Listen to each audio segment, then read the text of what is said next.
You, John Fitzgerald Kennedy, do solemnly swear. I, John Fitzgerald Kennedy, do solemnly swear. That you will faithfully execute the office of President of the United States. That I will faithfully execute the office of President of the United States. And will, to the best of your ability. And will, to the best of my ability. Preserve, protect, and defend the Constitution of the United States. Preserve, protect, and defend the Constitution of the United States. So help you God. So help me God.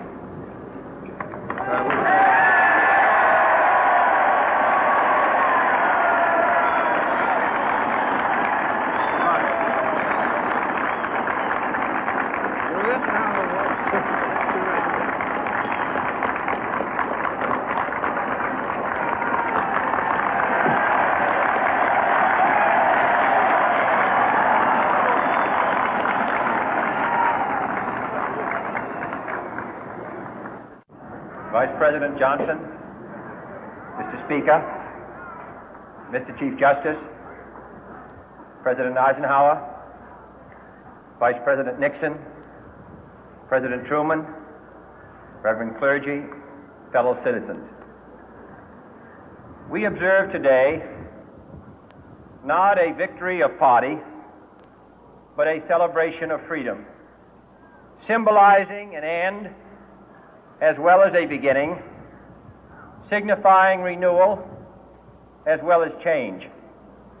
For I have sworn before you and Almighty God the same solemn oath our forebears prescribed nearly a century and 3/4 ago. The world is very different now, for man holds in his mortal hands the power to abolish all forms of human poverty and all forms of human life.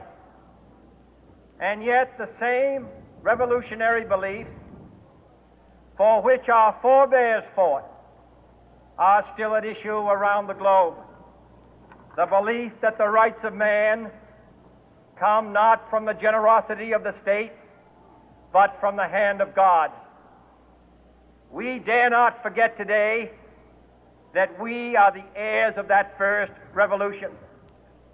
Let the word go forth from this time and place to friend and foe alike that the torch has been passed to a new generation of Americans born in this century, tempered by war, disciplined by a hard and bitter peace, proud of our ancient heritage, and unwilling to witness or permit the slow undoing of those human rights to which this nation has always been committed and to which we are committed today at home and around the world.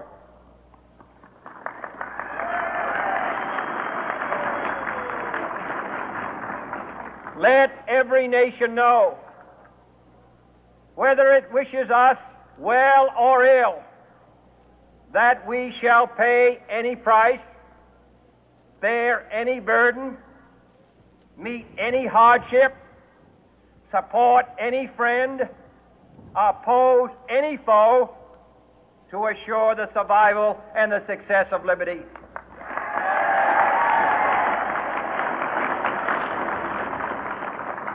This much we pledge and more. To those old allies whose cultural and spiritual origins we share, we pledge the loyalty of faithful friends.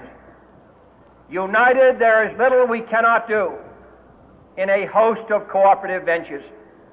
Divided, there is little we can do, for we dare not meet a powerful challenge at odds and split asunder.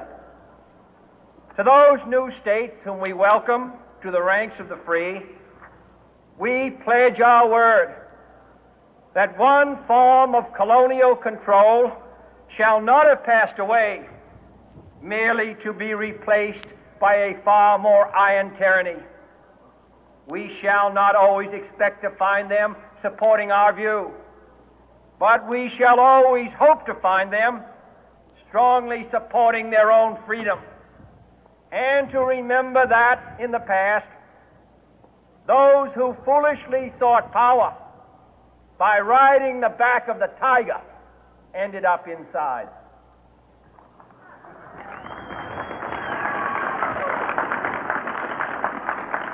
To those people in the huts and villages of half the globe struggling to break the bonds of mass misery, we pledge our best efforts to help them help themselves for whatever period is required, not because the communists may be doing it, not because we seek their votes, but because it is right. If a free society cannot help the many who are poor, it cannot save the few who are rich.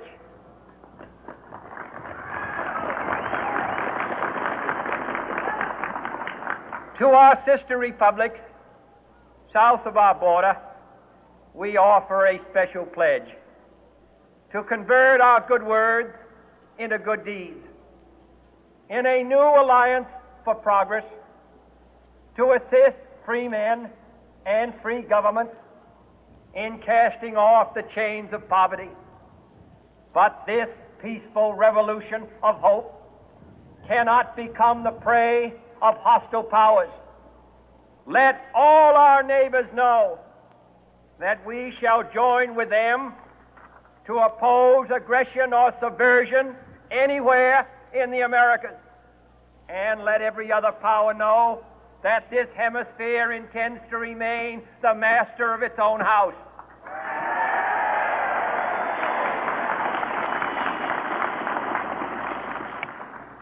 To that World Assembly of Sovereign States, the United Nations, our last best hope, in an age where the instruments of war have far outpaced the instruments of peace, we renew our pledge of support to prevent it from becoming merely a forum for invective, to strengthen its shield of the new and the weak, and to enlarge the area in which its writ may run. Finally, to those nations who would make themselves our adversary, we offer not a pledge, but a request that both sides begin anew the quest for peace. Before the dark powers of destruction, unleashed by science, engulf all humanity in planned or accidental self-destruction, we dare not tempt them with weakness, for only when our arms are sufficient beyond doubt can we be certain beyond doubt that they will never be employed. But neither can two great and powerful groups of nations take comfort from our present course, both sides overburdened by the cost of modern weapons, both rightly alarmed by the steady spread of the deadly atom, yet both racing to alter that uncertain balance of terror that stays the hand of mankind's final war. So let us begin anew, remembering on both sides that civility is not a sign of weakness, and sincerity is always subject to proof. Let us never negotiate out of fear, but let us never fear to negotiate.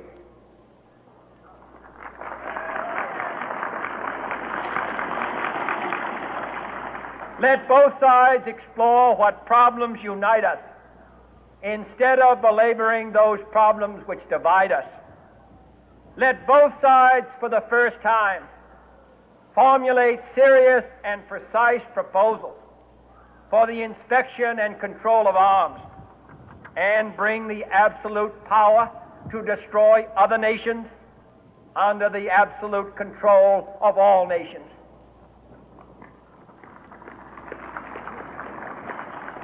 Let both sides seek to invoke the wonders of science instead of its terrors. Together, let us explore the stars, conquer the deserts, eradicate disease, tap the ocean depth, and encourage the arts and commerce. Let both sides unite to heed in all corners of the earth the command of Isaiah to undo the heavy burden and let the oppressed go free. And if a beach